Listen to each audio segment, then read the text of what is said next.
what's up? Welcome back to another awesome episode of the Life Inner Show podcast. On the Life Inner Show, we help people live their visions and create incredible businesses to support those visions. I'm joined by Polish Peter, my co-host. Dude, we got an awesome topic today, man. We're going to talk about multiple businesses, dude. Yeah, multiple businesses, more money, right? That's how it works. Yeah. Is more businesses better than less businesses? I don't know. Yeah. Let's dive into this tasty morsel of a topic here. So let me back up. So, when I first started investing, I was taught like diversify.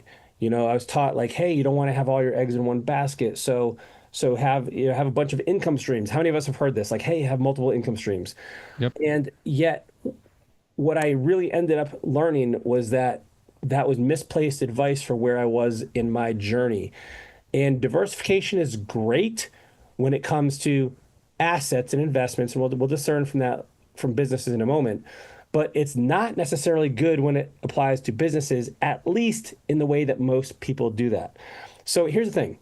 Life Inner is not against multiple businesses. Life Inner does not have anything against if you want to have 10 business, 20, it doesn't matter. It doesn't matter to us. But number one, of course, the filter is always that it has to fit your vision. Like it has to fit your vision, make sure that this is something that is in alignment with that. But number two, and this is probably the biggest mistake I see people make, man, is like you cannot, in my opinion, you cannot build multiple businesses at once. From my experience, personally, as well as with other people, it is series, not parallel, as the successful path to do this. In other words, you build one business after another, and there's a few check marks you need to make sure you check before you do that. We'll talk about that as well, but you can't do it at the same time, man. Yeah, well, what about Elon Musk? He's got multiple businesses. But he didn't build them at the same time. Right. No one wants to talk about that. Right. And he's got teams around it who are doing the majority of the work in those businesses. And I think that's a big difference because for us entrepreneurs, those of you listening to it, do you have teams that are already positioned in a way to be able to structure this and do this kind of stuff? Most of us don't. Well, dude, it drives me nuts when people bring up Elon Musk because, like, he's Elon Musk. Are you Elon Musk? Probably not. And so I kind of look like him. I mean, I guess you could argue that a little bit. But you're not Elon Musk, and you're literally choosing the one person out of, dude, how many millions of business owners are there?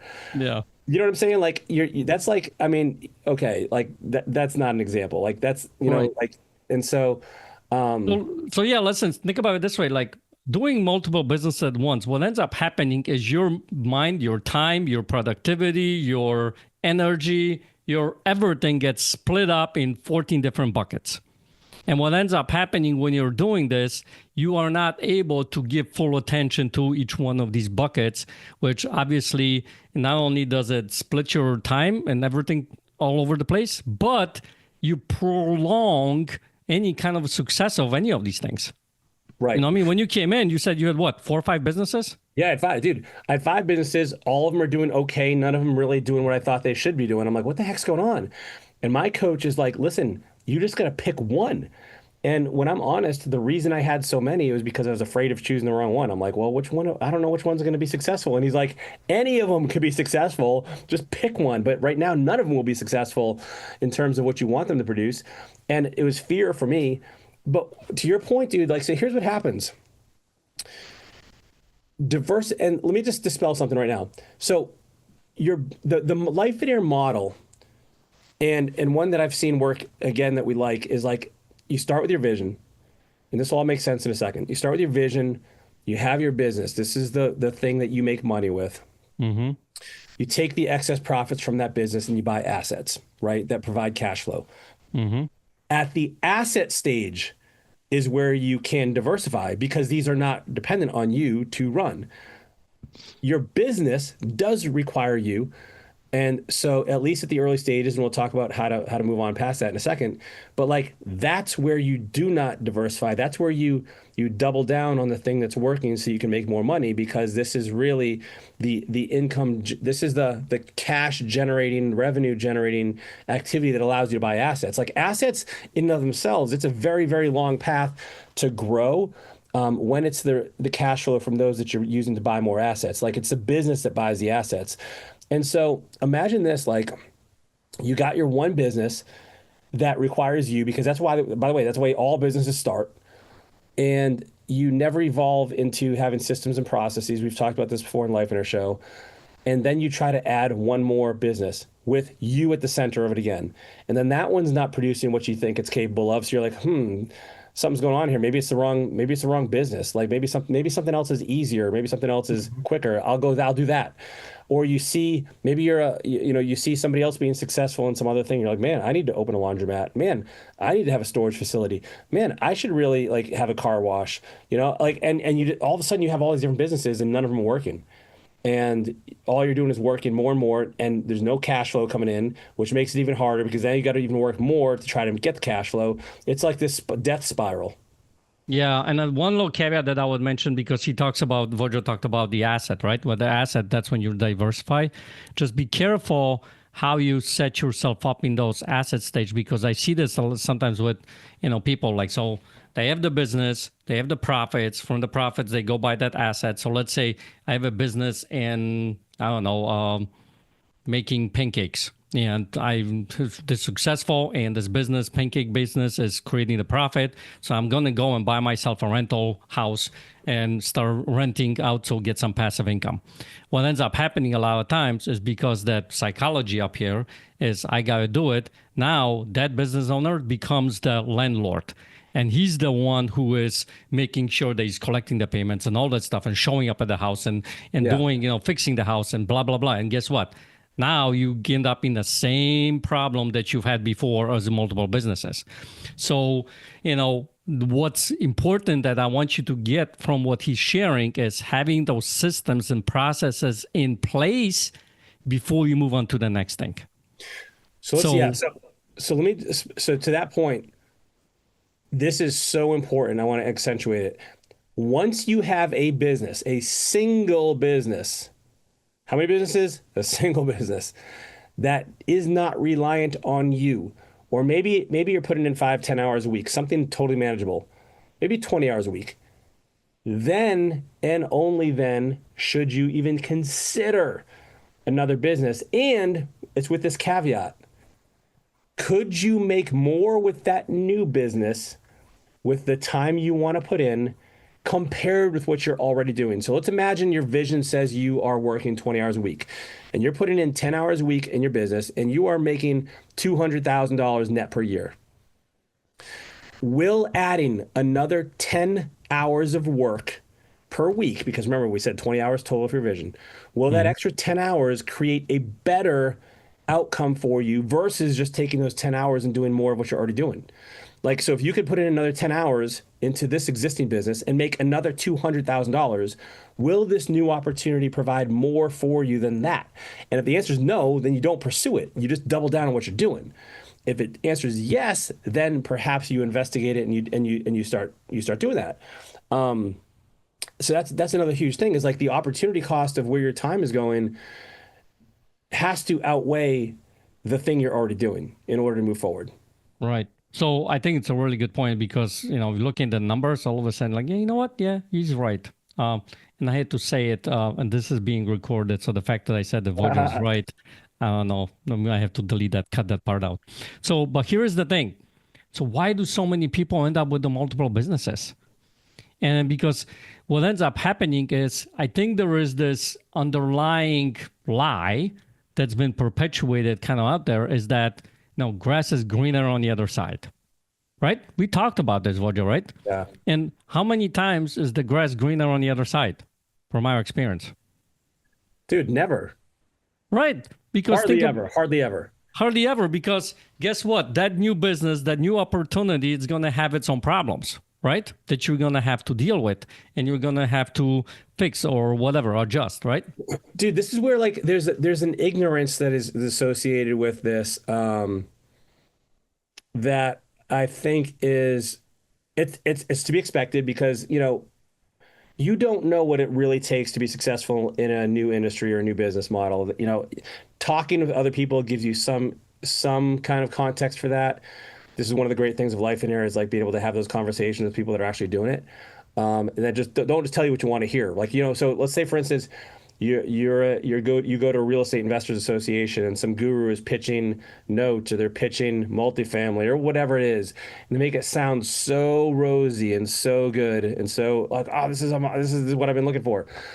And you You can do get it in your in, pajamas. what's that? You can do it in your pajamas, the Oh yeah, business, and you're it gonna takes get your $1 million mailbox in checks, 24 right? hours. Of course. And the truth is it's all harder than you think it is. Like it always is. And so like don't like, give up what you're doing now for the unknown. Especially with this ignorance of, not really understanding what it means to be in that business. Because like you're going to be disappointed. And what's going to happen is you're going to get in and you're going to realize it's just as hard, if not harder than what you're currently doing.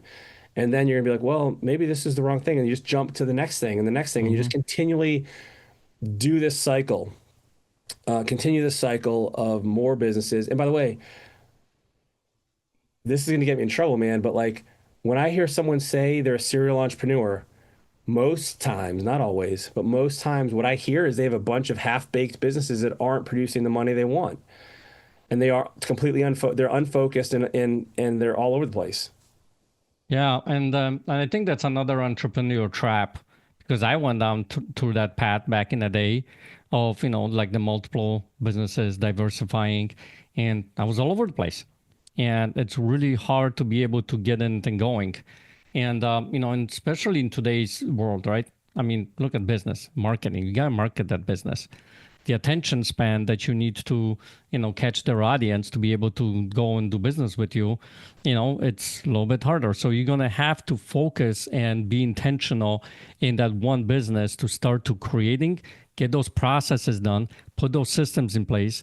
Once you get to that point, then you can start looking from the perspective. And guess how I know? I've had a lot of conversations. You'll be surprised how many of my students come to me on monthly basis or whatever, and they talk about, listen, I have this business idea, or I have this, or I saw this. Should I do this? Should I do that? And even we've had, think about how many investors who go do wholesaling, they do flipping, they Oh do yeah. rentals, and let's get the storage facility or laundromat, right? And now you think it's one business because it's real estate, but you got 5 different businesses in there. Dude, well, and I get it.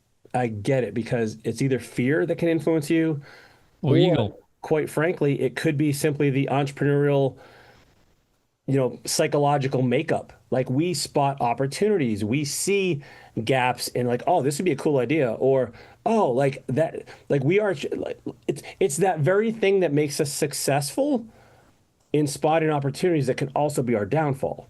And so, Yeah. like, we are problem solvers. We are people that spot opportunities. We are people that can fix things and create things. And when taken to an extreme, like now we just end up just like pursuing everything, which means nothing matters, nothing gets done, nothing's important. And so, I think we got to just be aware of that. Yeah. So listen, I'm curious for you because I think maybe your listeners are going to be thinking about it. You mentioned earlier in the podcast about coming to a coach and you had 5 different businesses and you said just pick one, right? How are you able to actually do that? So let me guilty admission, guilty admission right here. I didn't listen right off the bat. So instead of going to one, I eliminated one. And so I'm like, okay, let's pull the numbers on here. Let's look at where I'm spending my time. Let's look at what I enjoy and let's look at how much money I'm making. And I cut the bottom one. And then I'm like, okay, let's see what happens here. Like and by the way, this was a genuine step of courage for me back then because I was afraid. It was still making money. And I cut that one business and things started going better in the other ones, the other four. And I'm like, okay, well, maybe that was just a dead weight and this isn't going to be repeatable again. Let me do this again. So I cut down another one. And then over time, dude, that is where I fully recognized he was right the whole time. And so it was really Mhm. those 3 criteria. I was looking at what I enjoyed and what I was passionate about. I was looking at how much time I was spending in it and how much money it was making me. Now, of course, and none of these were susceptible to market influences necessarily, meaning like, it wasn't like an extinguishing market where like I wasn't getting into newspapers, right? Like or something that is or magazines, like something that's no longer existent. Like so they were viable from that perspective. They all had demand. They all had a sound business model. They all, the margins were okay in those things. And so like for me, that was a criteria I looked at. And there is, I imagine that in every business, you had a big strength in the like you loved something about doing something in that business. Yeah, yeah. And so like So I how you had let go? Yeah. well, yeah, and so that's where I think I also looked at like what am I skilled at? Like what, and usually that passion and skills for me have been relatively correlated. It's not always that way, but I've enjoyed those things, which means like I tend to be better and more proficient at them, and so there's a relationship there. That's a good point as well. And so I think having some sort of criteria along the lines of what we are suggesting for you will help you choose that, that one or two things. And listen, I know that you might not even listen to us and you might have your multiple businesses. Please at least try to trim it as much as you can and have a hard objective look at this because here's the truth. When you have 5 plants and you have 1 pitcher of water or 1 cup of water, like you can never either have all those things die or you can let like 1 or 2 of them live. And so like you got to really kind of have, you got to really focus on the things that and again, over time, yeah, after you create a true business, it doesn't rely on you to run, then you do it, but you definitely don't do it at the same time. Because here's the other thing too, we haven't even talked about. As you run businesses, you are learning.